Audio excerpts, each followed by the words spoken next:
nu mu jumee mooy dafa dawal te yorul permis de conduire en plus assurance bi baaxul woon mais si côté assurance bi nee na ki ko jaayoon oto bi moo ko joxe noonu assurance bi ak passe avant bi loolu du coobareem bon en tout cas defarul assurance bi li ñu ko mën a toppee rek mooy permis sans conduire da doon dawal oto te yorul permis te biñ ko laajee aussi dafa ne dafa bëggoon réeri ji chauffeur bi nag dafa absenté woon ci la profito dawal oto bi gaa distance bi soriwul ay quelques 500 mètres amul woon benn intention pour que wala loolu bi ko gendarme bi arrêté nag si à hauteur rond point Pikine bi si étoile bi fu mu nekk alors ci lañ ko contrôlé à l'issue du nag gendarme bi dañ jàpp ne amul woon permis amul woon assurance ci kaw loolu nag procureur nee na li nga def nii waroo ko defati parce que du yoon vu sa statut chanteur la ñëpp la xam da nga war a joxe bon exemple parce que xale yi aussi dañuy roy si yow moom aussi wax dëgg yàllam ku humble la ku maandu la à la barre gis ngeen ko nu mu taxawee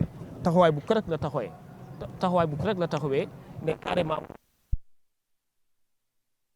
mu yore permis ak fu assurance. Yéen a ngi demandé dispense de peine.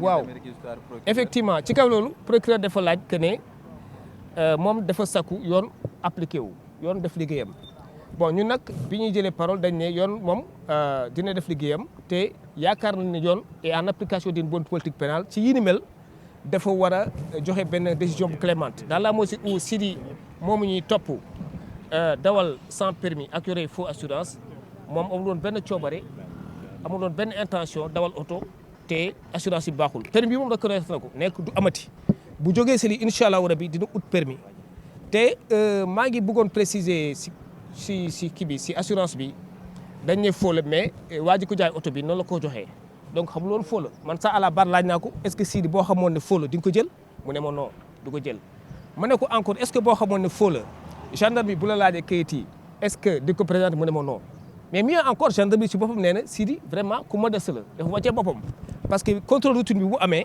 mais mënoon na ne moom artiste la voilà mettre en avant quel type artiste doog a joxe papier mais defu ko comme ñëpp dafa joxe papier yi te à la barre vraiment macha allah dafa am taxawaay bu rafet bu baadu bu correct nee na ci kaw loolu nañ ko jéggal du amati incha allah rabi.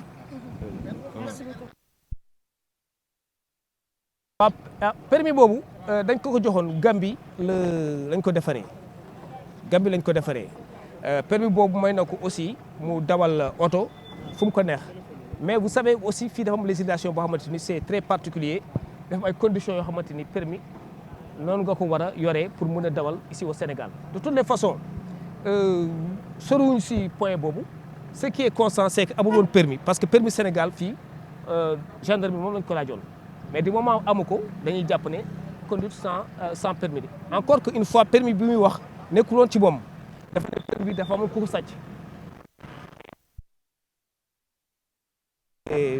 dañ ko sàcc ci kaw loolu aussi quand même dawal na oto bi sans permis biñ ko arrêté aussi carrément bu doon permis te assurance bi biñ ko laajee gendarmerie nee na assurance bi baax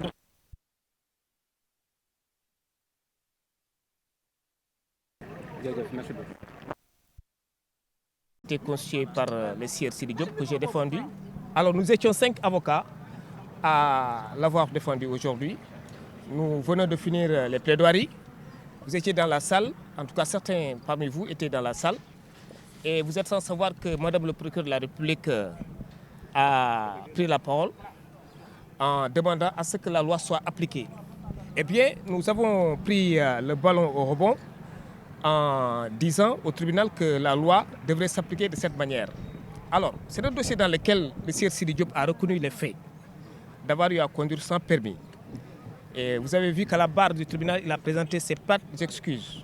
Mieux, il a pris l'engagement solennel de ne plus refaire les mêmes faits, les mêmes actes. Les mêmes actes n'allaient pas se reproduire. Alors, il va prendre toutes les dispositions nécessaires à la délivrance d'un permis de conduire pour qu'il soit en côté, on plaidait dans le même sens, la clémence. Nous sommes là pour défendre notre client dans la mesure du possible. Ce qui est possible aujourd'hui, c'est qu'une application bien faite de la loi devrait se faire quand même. Reconnu les faits, il a présenté ses plates excuses, étant entendu que c'était un délinquant primaire quand même très convaincant. dans la mesure où Sidi Diop a fait preuve d'humilité. Un des enquêteurs m'a confié que le sieur Sidi Diop est une personne très humble. Dans la mesure où lorsqu'il a procédé à son arrestation, il n'a pas eu à se présenter ou à mettre en avant sa qualité d'artiste, connu et reconnu, mais tout simplement il a eu à présenter plutôt les pièces afférentes à la circulation du véhicule. Alors parmi lesquelles pièces, il y avait une assurance, une police d'assurance quand même, qui n'était pas la bonne. C'était une fausse police d'assurance, mais on lui a délivré cette police. Là, l'enquête qui va se poursuivre certainement va déterminer cette personne-là qui a eu à remettre cette police d'assurance. En tout état de cause, il est de très bonne foi. Et donc, tout à l'heure, là-bas, le tribunal, il a mis en avant sa bonne foi. Vous avez entendu le réquisitoire du procureur et vous aussi, vous demandez une dispense de peine. Espérez-vous avoir gain de cause? Oui, bien sûr, dans la mesure où vous savez que c'est vrai que tout au début de l'audience, le procureur de la République a posé des questions. Venu quand même à la raison, à l'ordre, comme quoi que il est hors de question pour lui quand même, qui est un chanteur reconnu et connu, de ne pas avoir en possession de lui toutes les pièces afférentes à la circulation de son véhicule.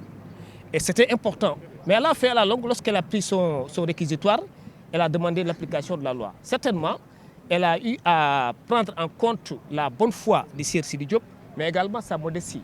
Et en l'espèce, je l'ai dit tantôt, nous pensons que la loi devrait s'appliquer de sorte que, en pareille situation, le prévenu puisse quand même bénéficier d'une application bienveillante de la loi pénale. Pourquoi pas du tribunal, en tout cas, a eu à mettre l'affaire en cours d'audience, le délibéré, donc sera vidé dans les quelques heures. Et à partir de ce moment, on va aviser.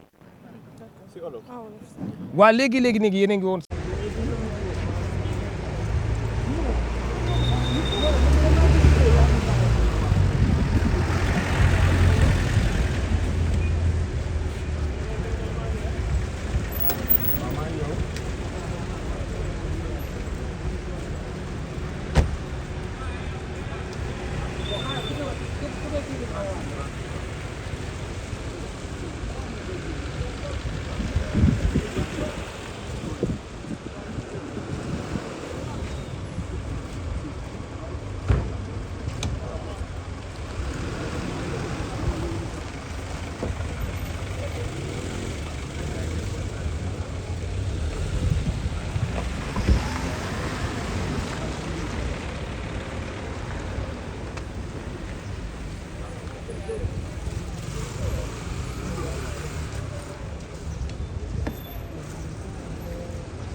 waaw.